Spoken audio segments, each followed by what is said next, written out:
they bled, and some died so that we might inherit this land, this republic, this dignity. Fellow Kenyans, independence was never a gift. It was earned through blood, sweat, and relentless courage. Forests became battlegrounds, towns became prisons, schools became sites of resistance. Independence was bought with sacrifice, and every story, every name, every life lost, a lesson for today. We must never forget that the Republic belongs to the people, and it is our sacred duty to defend it.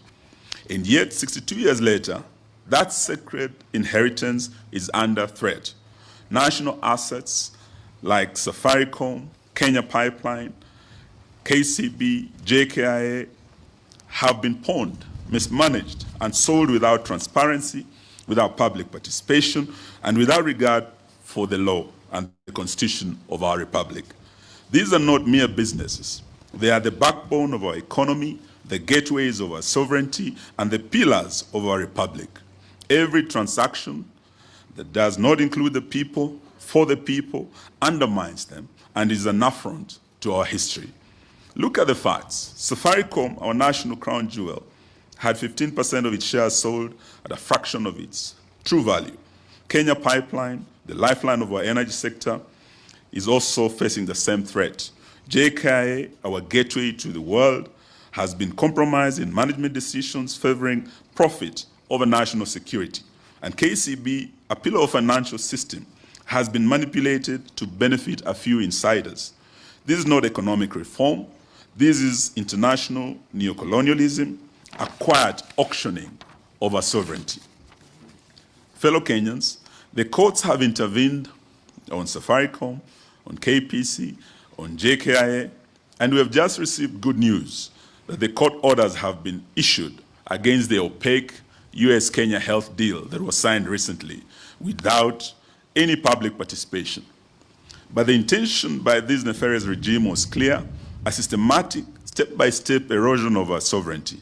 This is neocolonialism by insiders, a form of recolonization disguised as policy, defended with silence and apathy. We cannot allow or entertain this. Sovereignty is not symbolic. It's a sacred and constitutional duty. From the peaks of Mount Kenya to the shores of Lamu, from Lake Victoria to the plains of Narok, every Kenyan has a stake. The Republic is ours, and we will defend it with courage, with unity, and with vigilance. Every pipeline sold, every share disposed, every asset compromised is a betrayal of the generations who fought for our freedom. We call on every citizen, every institution, every civil society organization, and every community to rise up. Protect our pipelines, our airports, our companies, our financial institutions, and demand accountability. Defend our sovereignty. Let no one mistake silence for consent. We must defend our assets, our minerals, like the gold in Migori and Kakamega and Busia, that are now urgent to restore dignity and reclaim our republic. Most significant, we must defend our multi-party democracy that is now under existential threat from this rogue regime. We witnessed in the recently concluded shambolic 27th November 2025 by-elections that the chairman of IEBC, and I was very surprised on Monday, I think the 8th, listening to Chairman Ethekon saying that elections cannot be stolen in Kenya. It's an impossibility. Is he a stranger in Jerusalem? This position has already been contradicted by very credible observers who participated in these by-elections, including the Kenya National Human Rights Commission. We heard from them. The indictment was harsh in terms of how IEBC failed to conduct these elections properly. We have also heard from ELOG. They also returned a very harsh verdict. And both have said, and many others, that including the Law Society of Kenya, and we must thank them for this, that the just concluded by-elections were not free and fair. They were heavily rigged in favor of state-sponsored candidates, and they were tainted by violence, mostly from goons, state-sponsored goons and backed by the police, intimidation, and corruption.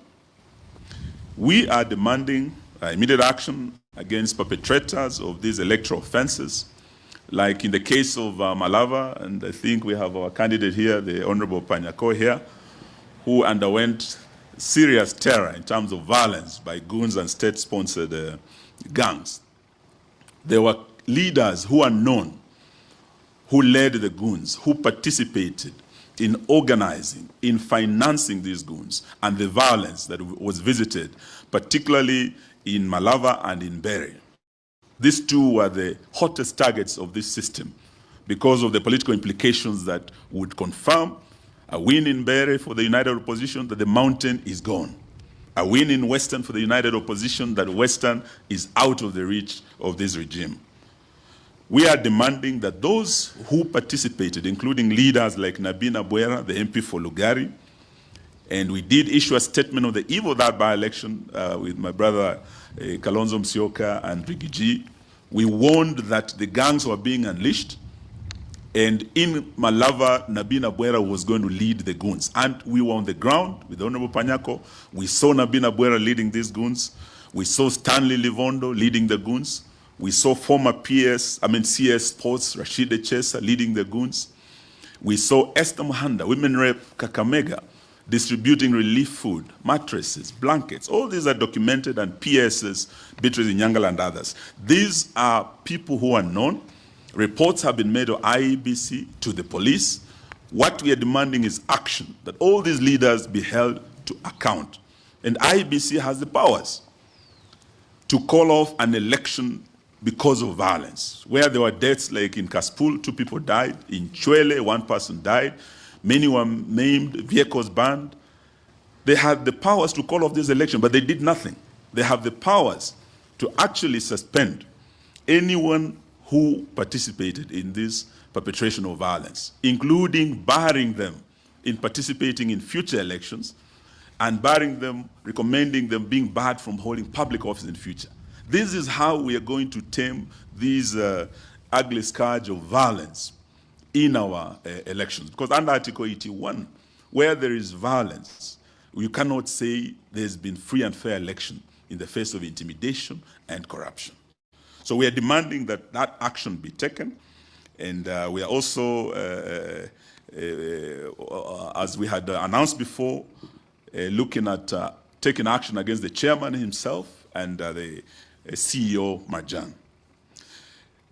The United Opposition therefore pledges that national assets belong to the people. They will never be sold without the consent of the people of Kenya, including Safaricom. Sovereignty and constitutional rule are not negotiable. This is what our forefathers fought for. This is why we are celebrating Jamhuri Day tomorrow. Citizens and institutions must uphold accountability, transparency, and constitutionalism. We will resist attempts to diminish our republic through Rutopreneurship, Rutobotomship, and Rutoism. As we end, we know that after Jamhuri tomorrow, the nation will be preparing for Christmas. But it's going to be a very bleak Christmas for many Kenyans because of the economic situation in this country. Many families can hardly put food on the table. Many with pay slips are depressed. They have nothing to take home for Christmas. And we also have many who are facing drought up north, Mandera, Wajir, Garissa.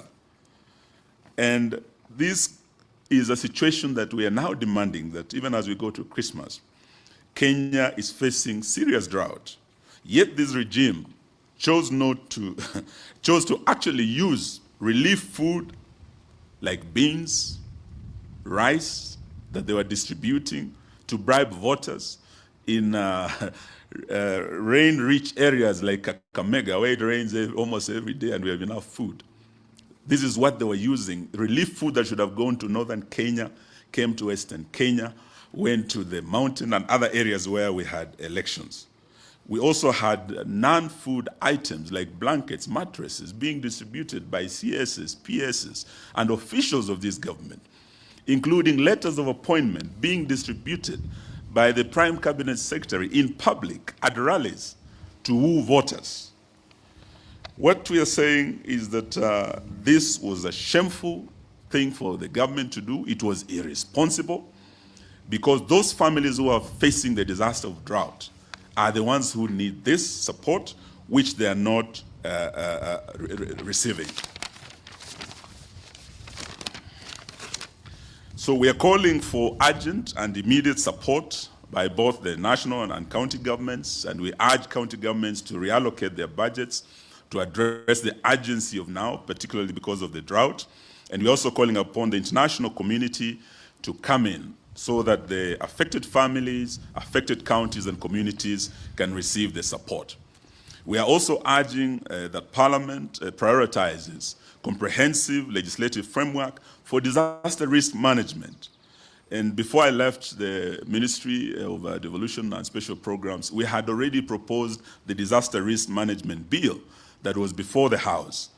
This bill is currently undergoing mediation through a committee of both houses, and we are urging that the same be prioritized and be fast-tracked, because it has all the mechanisms required to improve coordination between national government, the county governments, and international players in disaster risk management.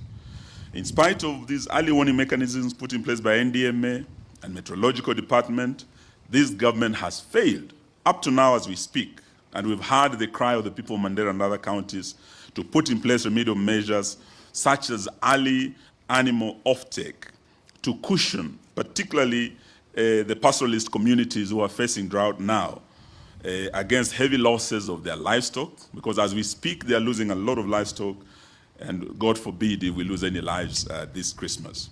This is as a result of the biting drought, and we are also demanding that the money that they have been splashing all over, they cannot say the government has no money to start this animal offtake to cushion these families when they have been splashing millions and millions on these by-elections. So we demand immediate action to avert any further losses of livestock or lives of our fellow Kenyans. Fellow Kenyans, finally, on this 62nd Jamhuri Day, we honor the past, we confront the present, and we will remain united and vigilant and the united opposition to protect the future. Independence was hard-won. The Constitution was a gift of the second liberation. Today, we defend both with courage, conviction, and unity. Kenya shall not be sold. Kenya shall not be auctioned. Kenya shall not be colonized by outsiders and insiders and their cronies. We thank you all for coming to listen to us. May God bless our republic, and may we take this opportunity to wish you all a Merry Christmas and a Happy New Year. And I would like to invite my colleagues to also wish Kenyans a Merry Christmas and say a few words. His Excellency, Dr. Stephen Kalonzo Musyoka. Karibu, karibu. Well, thank you.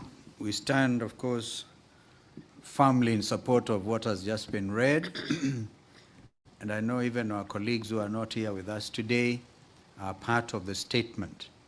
Unless to begin to say that united opposition is not indeed united. We are all in solidarity. Let me just say kwa Wakenya wenzangu, wenzetu, kesho ni siku yenye umuhimu mkubwa sana. Yes, sir. Unajua this guy is tall, huh? Hata hii chukuene. Thank you.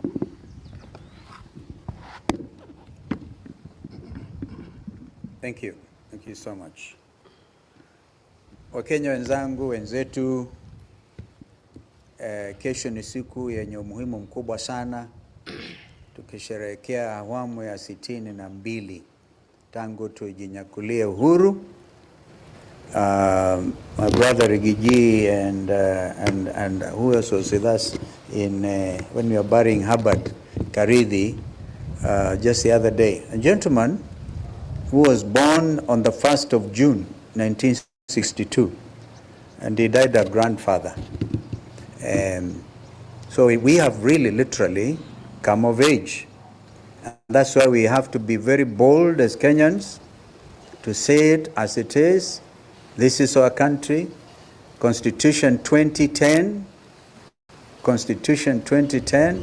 is the document that continues to hold us together and begins by saying their preamble, we the people, sisi wananchi wa Kenya, the sovereignty of the republic, which we are all determined to uphold, is vested in the people of Kenya, each one of us. This is why boldly we must face the future together. And we have highlighted what has actually happened. Even though we say we demand, we are not going to be demanding. We are going to take action because we know we are talking to people with wax in their ears. And so when we say we are going to prosecute the chair of IBC, private prosecution, along with Mr. Marjan, take it seriously. Take it very seriously. We stopped them when they're trying to auction JKIA, and we will stop them. We have also made it clear, either be outsiders interested in buying off Kenyan assets without proper public participation, without we, the people. We are sending out a strong warning to them that those things will be countermanded. We will not allow this country to be auctioned. So today, of course, we eagerly wait to see what the results of the recent election, the results of the recent examinations, curriculum-based education. We all know there's been confusion even in that sector. It's like a groping in the dark every step of the way. We know that as schools open, the plans are there to downplay or bring down capitation to schools. And yesterday, actually, gentlemen and ladies, I had a very serious discussion with a Kenyan who knew that the late George Saitoti, after we formed the 202 government, the NAC government, Saitoti was appointed the Minister for Education. I'd been myself Minister for Education for 3.5 years before. And it was Saitoti and a gentleman called Enus, I think it was, who eventually joined EACC and was bastardized or whatever. And Price Waterhouse worked out this issue of capitation, even as we introduced free primary education under Kibaki's administration. This is what is now under threat, the whole lot of it. Our education is in shambles. Our university lecturers resume, if they are not paid as in agreement with whatever was recently agreed, they are ready to go back to the streets. Imagine our education sector is a mess. Our health sector is equally a mess. So we don't want to spend time talking about all those things. We know SHA has not been working. Nothing seems to be working under Rutoism. It's not working at all. And we are not here to pretend all is well in the country. We are preparing as united opposition to take leadership. And of course, the good thing is 2026, just a few days from now, we'll be talking about elections next year. So Kenyans, get ready for takeoff. Thank you. Thank you very much. We would like to invite the party leader of DCP, His Excellency Rigathi Gachagua. And since we started this journey here, huyu mwanaume amepitia mambo mengi sana. Pigwa tear gas kanisani, PCA huko, pigwa huko kwa Matanga, Limuru. Now he's a target. What used to be Railaphobia has now become Rigathi-phobia. And they're trying to sell Rigathi-phobia to try and divide the opposition, drive a wedge between Gachagua, Kalonzo, Wamalwa. We will not allow it. 1 year now, we've remained united. Coming year, we remain united until we accomplish our mission. May I invite him to speak to the nation? Thank you very much. Let me also take this opportunity to wish the great people of Kenya a Merry Christmas and a very happy 2026. Much as we know that Kenyans have nothing to celebrate, Kenyans depart their villages in anguish, in despair, lacking, not able to put a meal on the table. The economy is not performing, despite the State of Nation address by William Ruto in Parliament saying that the economy is doing much better. Kenyans know differently.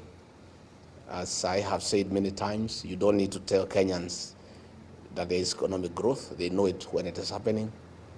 During the tenure of Mwai Kibaki, Kenyans would talk of economic growth without relying on any statistics or any economic survey. You remember we had banks hawking loans. They would be having tents outside banks, inviting the people of Kenya to come and get money to do business. The economy was thriving and Kenyans knew. So as we proceed for Christmas and New Year festivities, Kenyans are in distress. Kenyans are worried about January because capitation is not available. They have to dig deeper into their pockets to pay school fees for their children. The free primary education initiated by Mwai Kibaki is no longer the case. The free secondary education brought by Uhuru Kenyatta is no longer the case. But we want to ask the people of Kenya to stay focused and not to give up. Let me take this opportunity to urge the people of Kenya and new media and our political competitors not to fall for the false narrative by William Ruto. William Ruto is trying to tell the people of Kenya that the problem of Kenya is tribalism. And the most urgent thing is to unite the country. There is no community in Kenya that has a problem with any other community. Even you people of the press who are here, you are from different communities and you have no issue with each other. Kenyans are all united against oppression, against poverty, and against all the evils that bedevil the Republic. We want to tell William Ruto, don't tell the people of Kenya that the problem is tribalism and lack of unity in the country because you know it's a lie. That is diversionary. The problem of Kenya is theft of public resources. The problem of Kenya is wanton corruption. The problem of Kenya is misappropriation of public resources. The problem of Kenya is disregard of the rule of law. The problem of Kenya is abductions and extrajudicial killings.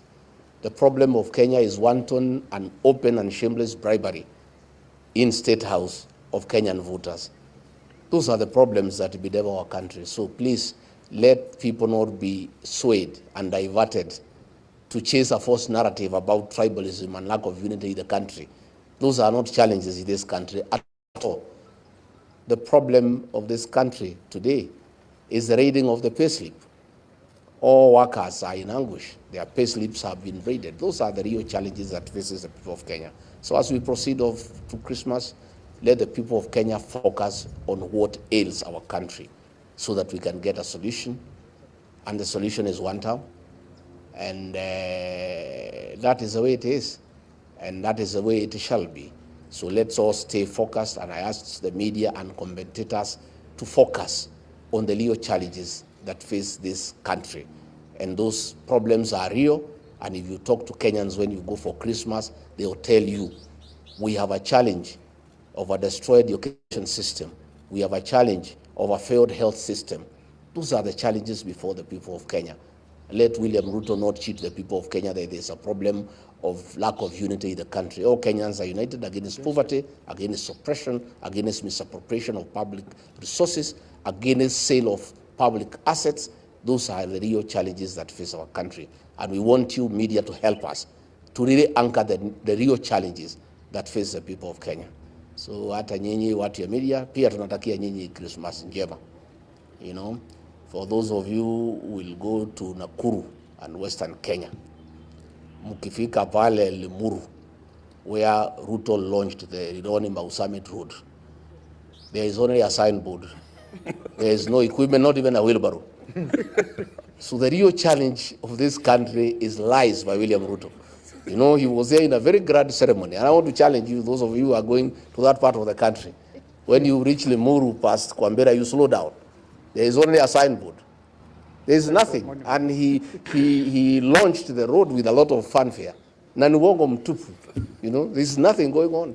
And elsewhere, there is nothing that is going on. Na wale munaenda Western mkifika huko mwambie watu ya Kakamega wasikubali gold yao iuzwe na watu wengine. You know, the whole of Western, there is a lot of gold under. Ile shimo anachimba pale, hiyo ni ya kuingia huko chini. The gold is all over the whole of Western Kenya. And that gold, if it's preserved, it will wipe out poverty from Western Kenya. And we're asking the people of Western Kenya to resist the theft of their gold until we form government, so that we can negotiate with the people of Western Kenya. How does that gold benefit them? Because it's God-given. They were given by God free of charge. And it must count for something, and it must transform their lives. Asanteni sana. Thank you very much. Thank you very much. Rigiji amenikumbusha Kalonzo alienda kwa ile barabara ililonchiwa akapata hakuna kitu. Ironi vile vile. Na tukaambiwa kuna watu walikuja wakibeba vidole viwili wakafikiria ni 2 term. Tukumbe wanasema no, imebaki miaka 2 tu mtu aende.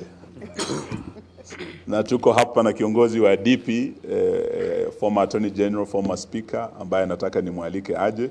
He's also come out of a meeting with our lawyers over Mbeere.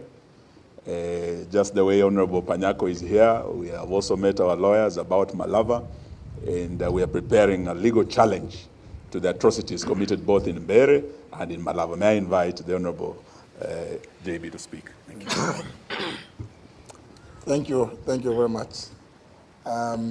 First, I also wish to confirm that I fully associate with the statement that has been read out. And just to confirm to Kenyans that, yes, indeed, we are historically supposed to enjoy and celebrate Jamhuri Day. The unfortunate bit this year is that there's really nothing much to celebrate other than to remember the heroism of those that fought for independence. Because, as has been confirmed both in our statement and from my colleagues who have spoken before me, there's really nothing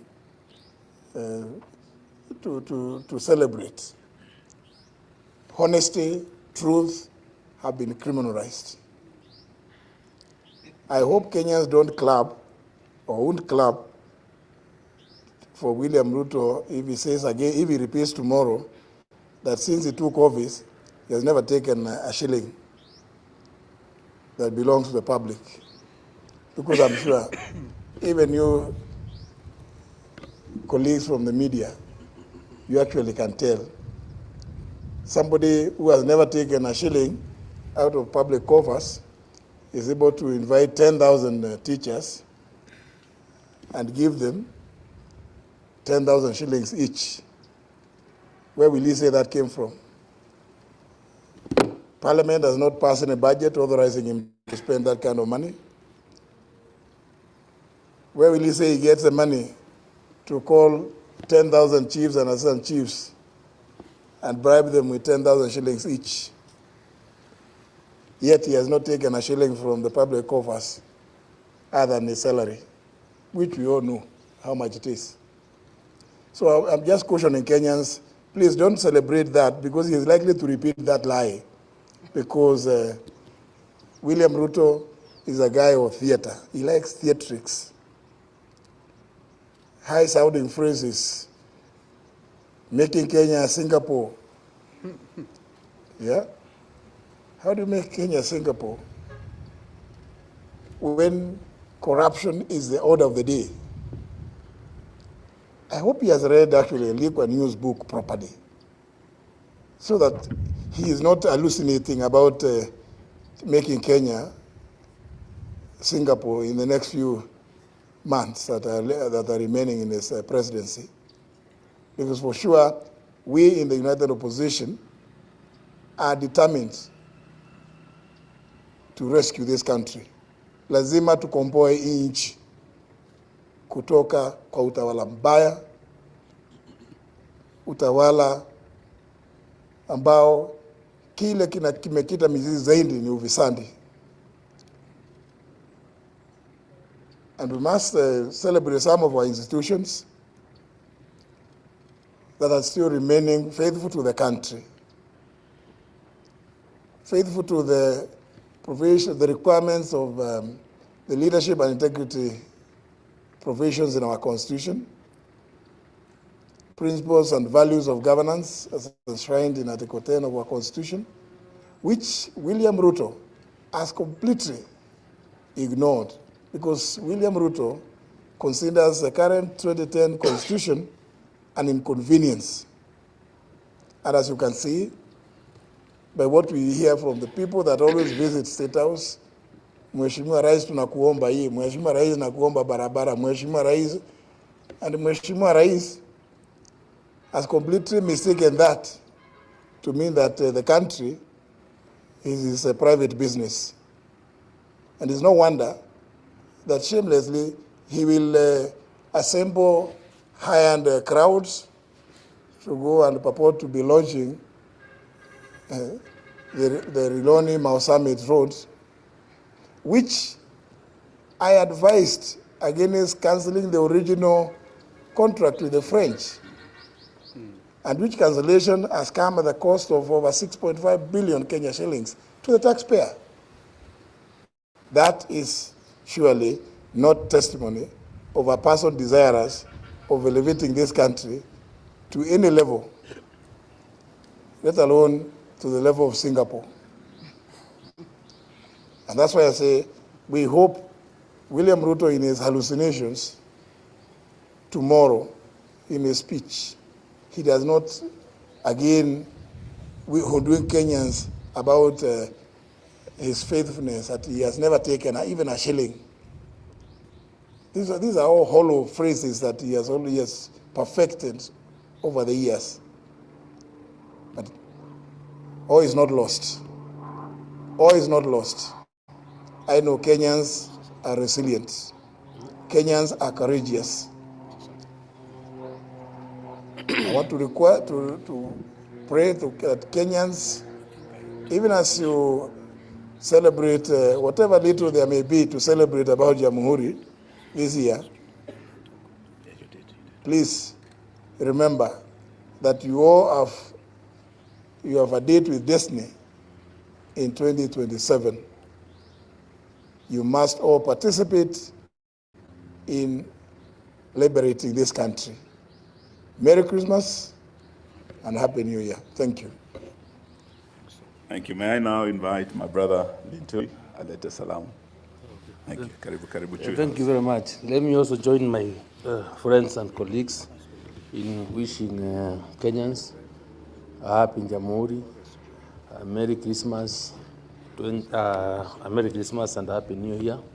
But at the same time, say I associate myself with the statement that has been read on behalf of the United Opposition,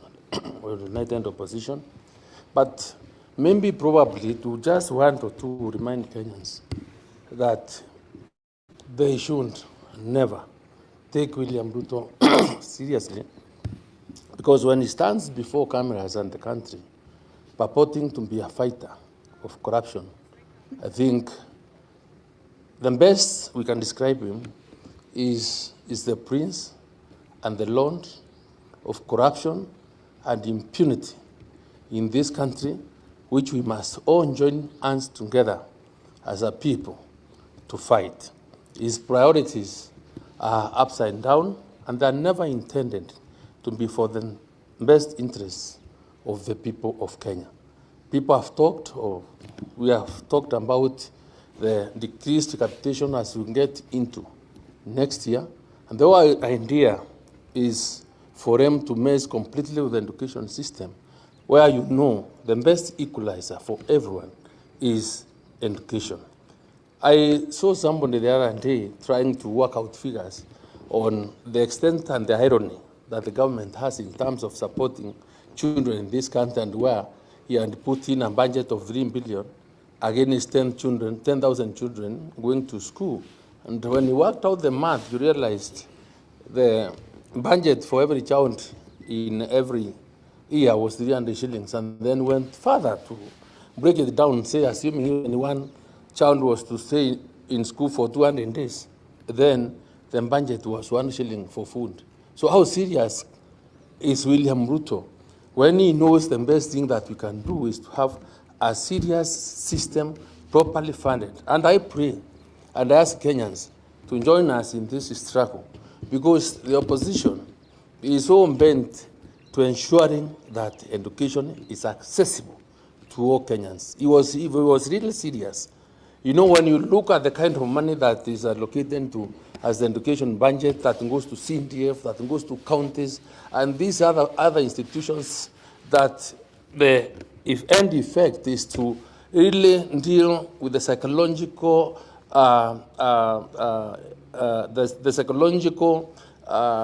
independence, or the psychological feeling of a parent that is in need, in terms of making him a beggar to go and ask for money to pay children. The effect on the child and the parents is so huge. So we would want a system whereby education can be fully funded, so that you don't have, as a parent, be queuing before or lining up in the offices of members of parliament or the governors or everybody else to ask you for money. You know, begging is the worst form of a thing that we really want to see himself in, because it's not the best state. So people make in decisions that are based on problems is not the best. So I want to tell the country that we are committed. I want to invite all those Kenyans that are out there to know that these leaders are only there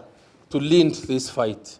And we want, and because at the end, tumeshika kichwa pale na masikio ya simba, nyinyi mundiru na mateke, but will not be cowed, but will move forward to ensuring that we have a country that is good, a country that has equal opportunity for everyone. Thank you, and thank you.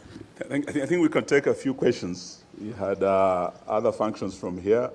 We have other leaders who are with us, but they may not have a chance because of time. We have Senator Orioba with us here, representing our brother Fred Matiang'i. We have our chair, PWD, here. We have the youth leader, Wiper. I think he was here with us. So tuko na majenzi pia. We'll take a few questions, please. Yes, Emmanuel To.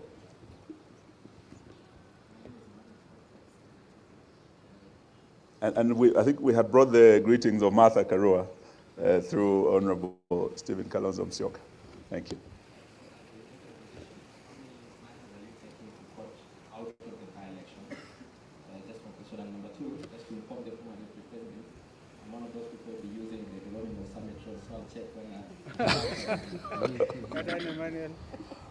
Thank you, Emmanuel. I think just to tell you, the battlegrounds were Malava and Bere. And we believe as a united opposition, we won both seats, but we were denied victory. And both are subject to serious legal challenges. We've taken almost 2 weeks. You remember it was this Thursday, 2 weeks ago, that the by-elections were held. Some were asking, why are you taking so long to address the matter or to file the matter? But Abraham Lincoln once said that when you are given an axe to cut a tree in a day, take 18 hours to sharpen the axe and 6 to cut it down. So we are ready to cut it down, and Kenyans will get to know the truth in court, how the Mbere by-election was stolen, and Malava. Thank you. Yes. My name is Isli Chazima. I'm from TV47. Yes. One question for the former AG. Yesterday, the president was speaking about the Kenya-US health framework deal, and he said that the current AG had ratified the deal and it's airtight. As a person who held that office, do you believe that the current constitution of that office has the metal to tell the president that this is not right and this is right and wrong? And secondly, I think that's a very good question. I think the question will go to either, yeah. That's why they kicked you out of that office. That's why you are kicked out. And in our business of sourcing for information, sometimes we stumble on information that is true and sometimes it's not true. So this is the information that I have stumbled upon, because you guys look live today. There is no Matiang'i, there is no Martha. Your the head of campaign secretariat is not here. There is talk that they've gone out there to form another coalition. Is that true? Well, the question relating to what may have been cleared from the state law office is neither here nor there. But suffice to say, and I've said it severally, if you ever see William Ruto pursuing a matter that on the face of it appears to be public, for the benefit of the public, please be careful. Be careful. I've said it severally on many media houses. Be careful.